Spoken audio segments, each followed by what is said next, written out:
España tiene la tasa de paro más alta de Europa, 10,6% en el cuarto trimestre de 2024, pero llega al 25% en el caso de los menores de 25 años.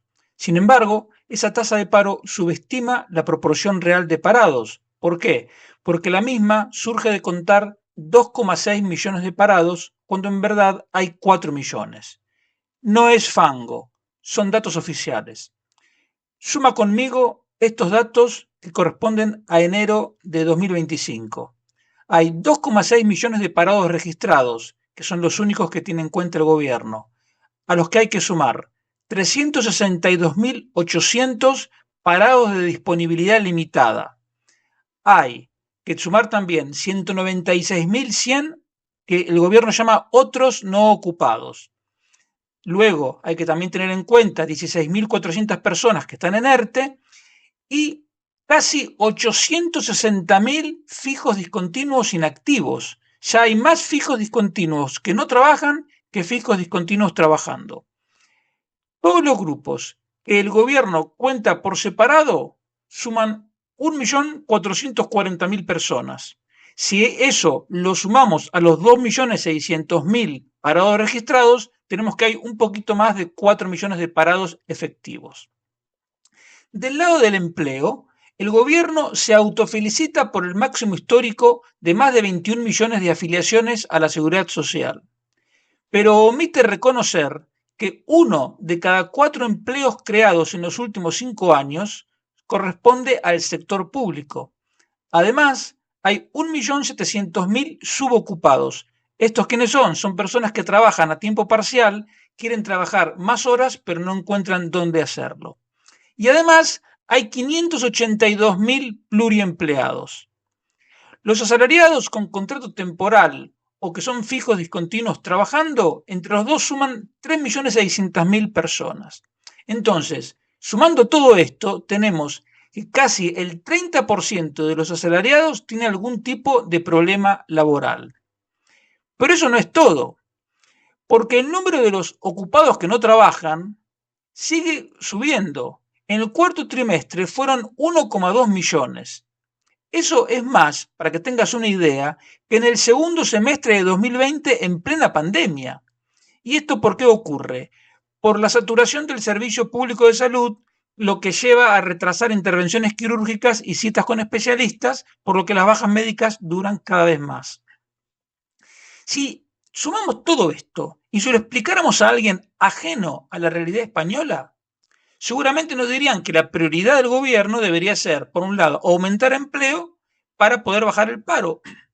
Y para eso recomendaría, por ejemplo, bajar los costos de contratación, reducir las cotizaciones sociales, cambiar el sistema de indemnización por despido, mejorar la legislación laboral copiando las mejores prácticas de la legislación de otros países europeos, potenciar la formación, facilitar la incorporación de aprendices y becarios u otras medidas similares. Pero lo increíble es que para el Ministerio de Trabajo esa no es la prioridad, sino tener media hora más por día para llamar las amigas, como dice Yolanda Díaz.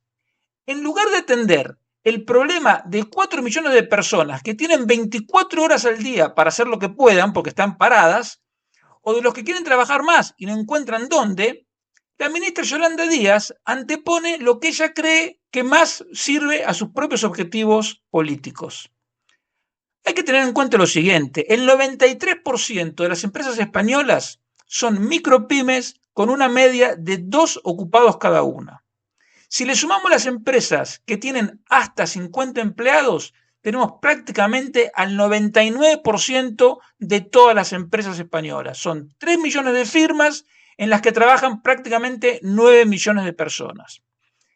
Esas empresas, golpeadas por el aumento de las cotizaciones sociales, la subida del 81% del salario mínimo desde 2016 hasta ahora, crecientes regulaciones, tipos de interés más altos que hace 2 años, y entre otras cosas, la cuota de autónomos que también subió, etcétera, ahora van a tener que asumir el aumento salarial compulsivo porque el gobierno las va a obligar a mantener las remuneraciones en el mismo nivel que ahora, aunque la semana laboral se reduzca un 6,25%. Eso es una confiscación. Una confiscación porque va a obligar a pagar por un trabajo que no se va a realizar, una confiscación que ronda los 14.000 millones de euros anuales. Pero la cosa no termina ahí, porque si la gente trabaja menos, evidentemente va a producir menos. Y si tú tienes en cuenta el valor de la producción que se va a dejar de producir, será de alrededor de unos 34.000 millones. Por lo tanto, la media hora para llamar las amigas va a costar a la economía unos 48.000 millones de euros por año, es decir, alrededor del 3% del PIB. El problema del estatismo es que el gobierno se entromete en cada vez más aspectos de la vida, incluso para imponer cambios empobrecedores. El problema adicional en la España actual es que el PSOE abrió las puertas del poder al comunismo y además hizo propia su agenda extremista. La destrucción de valor que a nosotros nos preocupa, esos 48.000 millones de euros anuales que va a costar la reducción compulsiva de la jornada de trabajo, eso es precisamente lo que alienta a Yolanda Díaz. ¿Por qué? Porque ella es marxista y entonces cree que los empleados son explotados. Y por eso, cuanto más grande el coste para las empresas, para ella es mejor. Por más que sea impensable que España pueda funcionar sin los bienes, sin los recursos y sin el empleo que cada día generan nuestras empresas, que como te acabo de decir, en un 99% son pequeñas empresas.